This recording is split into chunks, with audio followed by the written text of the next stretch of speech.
नमस्कार, इस समय हम हैं गोकुलपुर विधानसभा में। हमारे सामने है इस विधानसभा के कैंडिडेट जिनका नाम है सुरेंद्र कुमार जी। सुरेंद्र कुमार जी ने हमें अपने व्यस्त समय में से थोड़ा सा समय दिया है, जिसमें कि हम उनसे पूछने आए हैं, जानने आए हैं कि इस बार की जो उनकी तैयारियां हैं इलेक्शंस को लेकर, वो किस प्रकार है।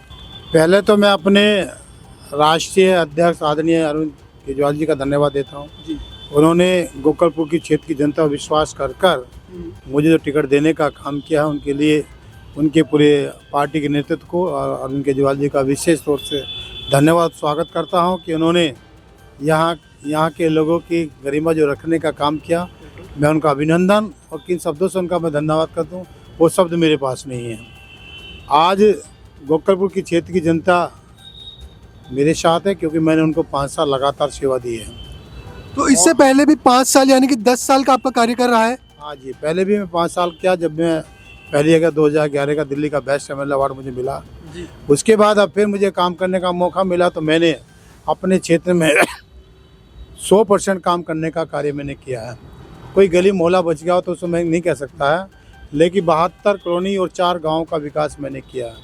तो जिस प्रकार से आप पिछले 10 सालों से जीतते आए हैं, तो इस बार आपको लगता है कि भाजपा की जो तैयारियां हैं उसके सामने आपकी तैयारियां जोर शोर से एक नया एक रिजल्ट दिखेगी, कुछ अलग देखने को मिलेगा। भाजपा निश्चित तौर से इस बार 50,000 वोट से हराने का काम करेगी क्षेत्र की जनता। ये मैं नहीं कह रहा हूँ, क्षेत्र की जनता कह रही है, क्योंकि जिस व्यक्ति ने काम किया उस व्यक्ति को लोग वोट देते हैं। मैं भी ये बात कहता हूँ कि यदि मैंने काम किया तो मुझे वोट दो, नहीं किया तो मत दो। और ये विश्वास के साथ कह सकता हूँ कि क्षेत्र की जनता ने अरविंद केजरीवाल जी के विश्वास किया है, तो मैंने इनके क्षेत्र का विकास किया तो मुझ पर लोग विश्वास करते हैं। एक सवाल है मेरा आपसे, जैसे अरविंद केजरीवाल जी ने एक सम्मान योजना निकाली है महिलाओं के लिए, उस पे जो आपकी भावनाएं हैं, जो आप उस चीज को लेकर आगे क्या करेंगे, कुछ है उसके बारे में आपका विजन। मेरा कहने का तात्पर्य यह है, अरविंद केजरीवाल जी ने समाज के अंतिम पंक्ति पर जो खड़ा, अंतिम पायदान पर जो व्यक्ति खड़ा, उसको सम्मान देने की बात करी है।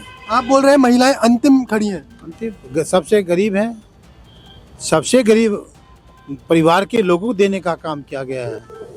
जो महिला मेरी असहाय थी, 18 साल से लेकर 80 साल तक की महिलाओं को, उनको ये सम्मान योजना देने का काम किया। आर्थिक सम्मान योजना महिला जो निकालने का काम दिया, उसमें मेरे क्षेत्र में 45,000 महिलाओं के हमने उनके रजिस्ट्रेशन करे हैं। उससे बाद भी फिर सरकार की, जैसे हमारी सरकार बनेगी उसके बाद फिर रजिस्ट्रेशन करेंगे। तो मैं कहना चाहता हूँ इसके बाद एक नई योजना वो लेकर आए। कौन सी? 1 रुपये से लेकर 1 करोड़ रुपये तक मेरा बुजुर्ग 60 साल से ऊपर वाले के लिए जितना भी खर्च हो गया सरकारी या प्राइवेट स्कूलों में, उनको मेरी सरकार खर्च करने का काम करी है। अरविंद केजरीवाल जी उसको खर्च करने का काम करेंगे। तो आपकी पार्टी का ये दावा है कि अगर आपकी सरकार आती है तो आप 1 रुपये से 1 करोड़ रुपए तक की जितनी भी बुजुर्गों के लिए इलाज है वो सारे मुफ्त करा देंगे। 100% जो किया अरविंद केजरीवाल जी ने। तो अभी तो कह रहे हैं जो केजरीवाल जी का शीश महल है वो गरीबों के पैसों से ही बना है। आप 2700 करोड़ रुपए का मोदी जी का बना, तो क्या ये बताइए, आज वो महल क्या अरविंद केजरीवाल जी के पास है? वो पर उसमें वो तो गवर्नमेंट का पैसा गवर्नमेंट के उसमें लगा है। पर वो तो सुविधाएं तो अरविंद केजरीवाल जी ही ले रहे थे, जो उन्होंने शपथ खाई थी कि मैं 1 रुपया नहीं लूंगा, सरकारी गाड़ी नहीं लूंगा। उस पर कुछ कहना चाहेंगे? हाँ जरूर कहना चाहूँगा। सरकारी सुविधा मिलती है उनको, उनके जूतों के हिसाब है। उन्हें अपनी पार्टी चलानी, पार्टियों के लिए जगह भी चाहिए, कमरे भी चाहिए, उनको सुविधा भी देना चाहिए। तो सुविधा हम सब लोग यूज़ करते हैं। जब भी कोई पार्टी मीटिंग तो उसमें बुलाते थे, कोई दोस्ती मीटिंग होती उनको बुलाते थे। हम लोगों के लिए कार्य लेना के अरविंद केजरीवाल जी एक कमरे में सोते हैं, बाकी तो हम यूज़ करते हैं। तो कहने का तात्पर्य, आज अरविंद केजरीवाल जी के 45 करोड़ रुपये की बात करने की बात कही है। आज मैं कहना चाहता हूँ 2700 करोड़ रुपये मोदी जी के बंगले में कैसे लग गए, उसका जवाब कौन देगा? तो ये इनका सबसे बड़ा सवाल है कि 2700 करोड़ रुपए मोदी जी के बंगले में कैसे लगे, उसका कौन जवाब देगा?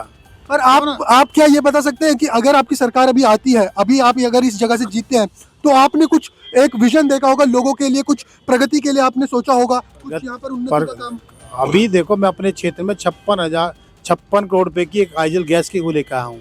घर घर आईजीएल गैस पहुँचाने का काम कर रहा हूँ। अभी तक दिल्ली, जो कि ये दिल्ली का कोना है, यहाँ पर आईजीएल की पाइपलाइन नहीं आई है। नहीं थी, इसकी शुरुआत मैंने करी है। उसके बाद में मैंने अपने क्षेत्र में दिल्ली का एक बहुत बड़ा स्कूल देने जा रहा हूँ। 360 कमरे का स्कूल बनेगा, जो दिल्ली का 360 कमरे। 360 कमरे का स्कूल बनेगा, और वो स्कूल जो 5 स्टार जैसा बनेगा। उसमें स्विमिंग, उसमें अपना टेनिस टेबल, फुटबॉल जैसे खेलों को भी खिलाने का काम। मतलब कि सारे आप प्राइवेट स्कूल से भी अच्छी फैसिलिटी देंगे। तो दे रहा, हमने गोकर्ण स्कूल बनाया, जाके देखे 5 स्टार जैसा बना हुआ है। क्या बात करते हैं आप? पर क्या आपको लगता है जनता ये 2100 रुपए और कुछ सरकारी स्कूलों में अच्छी शिक्षा, अच्छे कंस्ट्रक्शन से खुश हो जाएगी जनता की? और कितनी डिमांडें हैं जो आप लोगों को पूरी करनी चाहिए? तो इस देश का पहला मुख्यमंत्री है जो रोजी रोटी, कपड़ा, मकान, बिजली फ्री, शिक्षा फ्री, स्वास्थ्य फ्री और फरिश्ता योजना, और इससे अलावा 2100 रुपये की मेरे घर में 5 बेटी 5 को 10,500 महीना देने का काम सरकार करेगी।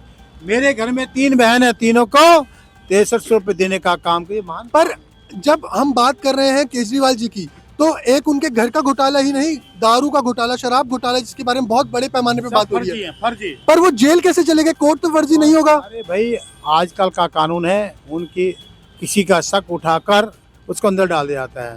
मेरी बात, पर कानून तो एविडेंस पे। मैं भी इसमें शामिल हूँ, इसमें क्यों चिंता करते हो? आप बोल रहे हैं कि आप शराब घोटाले में शामिल हैं? मैं शराब घोटाले में, हम इस कैसे केसों हमें भी भेजने का प्रयास किया गया। अच्छा, आप बोल रहे हैं आप हमें केस में? भेजने का भेजा। एक मैंने 50 करोड़ की जमीन बचाई, वो किसकी जमीन थी? वो सरकारी थी, वो लोगों से घेर रहे थे। तो हमें जो हमारे सूत्र हैं वो हमें बताते हैं कि गाजियाबाद और ये जो दिल्ली का बॉर्डर है, यहाँ पर गौ तस्करी बहुत होती है। इस पे आप कुछ बोलना चाहेंगे? हमारे पास कोई ऐसा केस नहीं आया, हम कोई झूठ बोले इस बात के लिए। पर जितनी भी बड़ी बड़ी हम लोग वीडियोस देखते हैं जिसमें गौ मांस को पकड़ा जाता है, उसमें गाजियाबाद करने वाले भाजपा ही हैं, तस्करी करने वाले भाजपा हैं, वो तस्करी करने वाले भी भाजपा है। तो आपसे मैं कहना चाहता हूँ कि निश्चित तौर से जो काले धंधे कर रहे हैं उन्हीं के लोग कर रहे हैं, क्योंकि उन्होंने उद्योगपति पाले हुए हैं। गरीबों का पैसा चूस कर अंडानी, अंबानी, विजय माल्या को देते हैं, मोदी को देते हैं।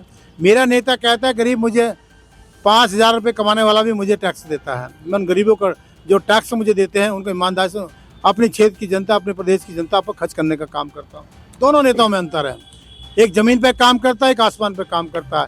एक नेता 800 करोड़ रुपए के जहाज में चलता है, एक नेता 25 लाख की गाड़ी में चलता है। अंतर कितना है देखे ना आप। दिल्ली में तो सिर्फ स्कूलों की बिल्डिंगें बना दी गई है, उसमें पढ़ाई तो उतनी नहीं दिखती हमें। आज भी अगर हम किसी सरकारी स्कूल में चले जाए तो उस स्कूल के बच्चे को इंग्लिश में बात करना दूर, उसे हिंदी की ग्रामर नहीं आती। बताते मैं आपको साबित कर सकता हूँ। मेरे क्षेत्र में इस बार 25 बच्चों ने नीट क्वालिफाई किया है। दिल्ली की पहली ऐसी विधानसभा जो 25 बच्चों ने नीट क्वालिफाई किया। 5 बच्चे IIT गए हैं। उसके बाद में 2 स्कूलों की संख्या भी तो बहुत है। सुन लो पूरी 16 कम। अब सुनना पसंद नहीं करोगे? नहीं, मैं आपको बता रहा हूँ। मैं स्कूलों की क्वालिटी बता रहा हूँ। जी बताइए। मैं स्कूलों की क्वालिटी बताऊँ कैसी कैसी शिक्षा की जा रही है। उसके बाद में एक बच्चा IAS निकला मेरे यहाँ से। वो कब निकला? हमारी सरकार कोचिंग के लिए 50,000 से लेकर 5 लाख रुपए का उनको कोचिंग फीस देने का काम करती है। उसके बाद में अभी अरविंद केजरीवाल ने एक और अभी तोहफा दिया गरीबों के लिए, अम्बेडकर स्कॉलरशिप। मेरा बच्चा यदि बाहर पढ़ने जाएगा, 1 रुपए से लेकर 1 करोड़ रुपए खर्च होगा तो दिल्ली सरकार खर्च करने का काम करेगी। पर ये पैसा आएगा कहाँ से? ये इतना पैसा जो जनता में बांटा जा रहा है, क्या इसका कोई सही रास्ता होगा, या ये कुछ ऐसा पैसा होगा जो जनता से ही लूट के उन्हीं को दिया जाएगा घुमाकर? दिल्ली सबसे सस्ता शहर है, दिल्ली में सबसे सस्ती बिजली है, दिल्ली में सबसे सस्ती शिक्षा है, दिल्ली में सबसे सस्ती पानी है।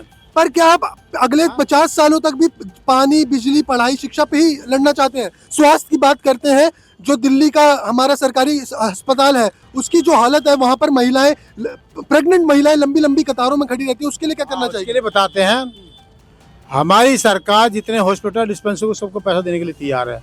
हम किसी से लोन नहीं लिया अभी हमने किसी। पर वो जो मोहल्ला क्लिनिक है सर, वो तो झूठ निकला। जो आप भी चल रहा, देखो चल के दिखाता हूँ आपको, कितने अभी मेरे बराबर में खुला हुआ मोहल्ले, कितने पेशेंट जाते हैं वहाँ पे। एकदम तुम झूठ बोल रहे हो आज की डेट में। आप ये मैं नहीं, ये रिपोर्टें बोल रही है सर। रिपोर्ट कहने से क्या है? जो रिपोर्ट तो कह दिया कि इन पर कई हजार करोड़ रुपए का भ्रष्टाचार, एक पैसा निकला इन पर। अरे मनुष्य सिसोदिया पे निकला हो या अरविंद केजरीवाल पर, पर अगर उनके पास साबित कर पाए वो, पर उनके पास पैसा, वो साबित तो बताओ। साबित जी, तभी तो जेल हुई है, तभी तो केजरीवाल जी। ना अभी तक कोई आरोप साबित नहीं कर पाया कोई, इसलिए उनकी जमानत इस बार में हुई है। तो आपसे मैं कहना चाहता हूँ, झूठे केस लगाकर 22 विधायकों को अंदर भेजने की बात करी, सारे कैबिनेट मंत्री को भेजने की बात करी है। क्यों? उनके पास ईडी है, उनके पास सीबीआई होता है, उनके पास पुलिस है, सास ताकत तो जो तंत्र है उन्हीं के पास। हमारे पास क्या है? आपकी सरकार तो पंजाब में भी है, वहां पर भी वही हाल है जो पंजाब में पहले था। कहीं हाल नहीं, बहुत अच्छी सुरक्षा दी जाए। वहां की महिलाओं ने वहाँ पे 300 फ्री दिए, किसान के लिए फ्री बिजली हो रही है, वहाँ 6 स्कूल बनाने का काम किया, वहाँ 300 350 मोहल्ला क्लिनिक बनने का काम किया। क्या बात कर रहे हैं आप? पर पंजाब का युवा आज भी नशे में उसी तरह डूबा है जिस तरह कांग्रेस। काम क्या बहुत सारे वहाँ जो बाहर से आता था अफीम उसको वहाँ पाबंदी लगाने का काम किया। तो आपसे मैं कहना चाहता हूँ, देश में 2 सरकार चलती है हमारे यहाँ, एक पंजाब की चलती है और एक दिल्ली की चलती है। इनसे बढ़िया सरकार कहीं चलती नहीं देश में। भाजपा के लिए आप कुछ बोलना चाहेंगे? भाजपा से मैं कहना चाहता हूँ भाई, आपकी 22 प्रदेशों में आपकी सरकार है, जो अरविंद केजरीवाल ने काम करके दिखाए हैं, बिजली फ्री, पानी फ्री, शिक्षा फ्री, स्वास्थ्य फ्री, 2100 रुपये, तमाम जो चीज़ करने का एक प्रदेश में करके दिखा दो, हम तुम्हें वोट देना शुरू कर दें। पर अगर उन्होंने ये सब नहीं करा तो उनकी सरकार पूरे देश में कैसे है? अगर जनता को यही सब चाहिए था तो जनता इसी को वोट देती ना, आपकी पार्टी को वोट देती।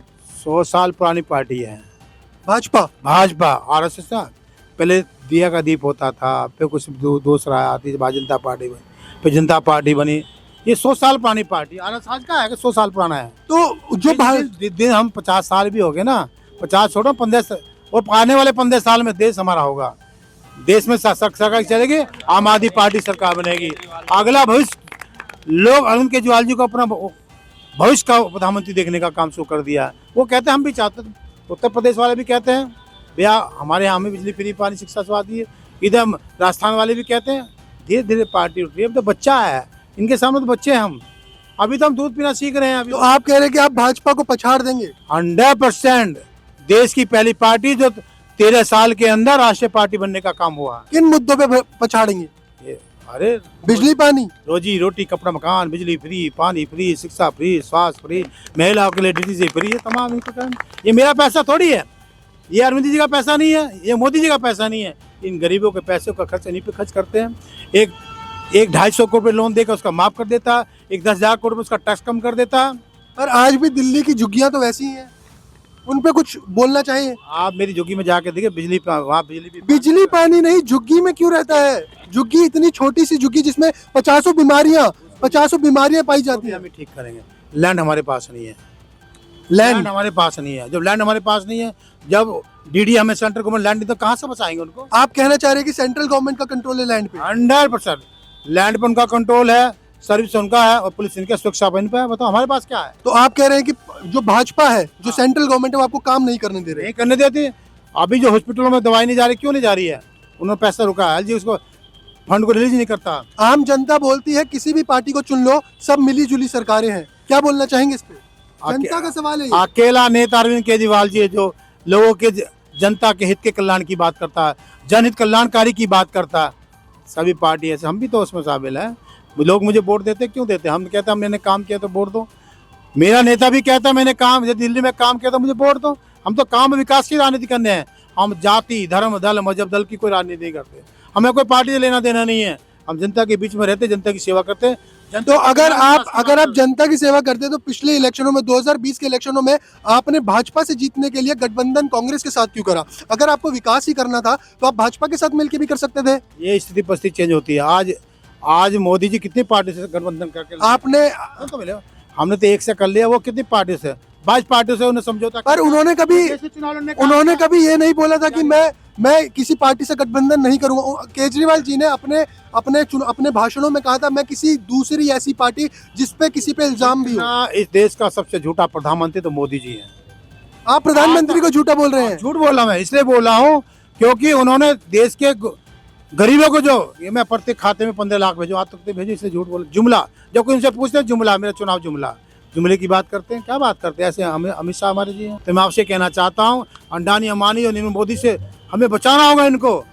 आपकी सरकार बचाएगी? हमारी सरकार बचाएगी, आने वाला भविष्य हमारा रहेगा। तो कुछ आखिरी शब्द जो आप लोगों को बोले कि आप जिस लिए वो आपको वोट करें, या फिर कुछ ऐसा जो आप करना चाह रहे हैं? मैं क्षेत्र की जनता से अपील करना चाहता हूँ कि मैंने आपके क्षेत्र का विकास किया है।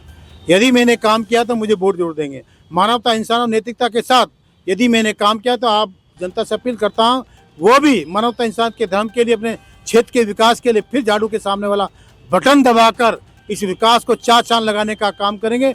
तो निश्चित तौर से बटन दबाकर झाड़ू पे फिर तीसरी बार चौधरी सुरेंद्र कुमार जी को फिर विधायक बनाएंगे। ये था इनकी ओर से तैयारियों का एक रुझान, जिसमें इन्होंने बताया है कि किस प्रकार ये भाजपा को पछाड़ेंगे और आने वाले समय में प्रगति पे कार्य करेंगे। धन्यवाद। इसी तरह की न्यूज़ों के लिए हमारे साथ बने रहिए AJTV न्यूज़ चैनल।